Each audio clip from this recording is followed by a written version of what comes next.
Es esmu Jānis. Šodien mēs esam ieradušies zemnieku saimniecībā Rāja, kurā esam ierīkojuši lauku izmēģinājumus ziemas rapšu un ziemas kviešu šķirnēm.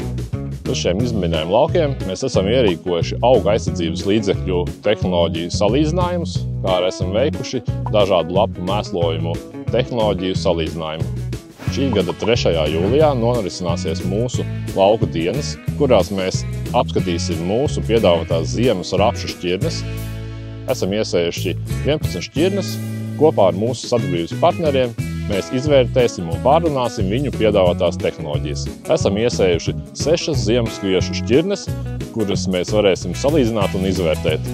Tiekamies 3. jūlijā mūsu lauku dienās zemnieku saimniecībā Rāja. Dobeles novads, Auri.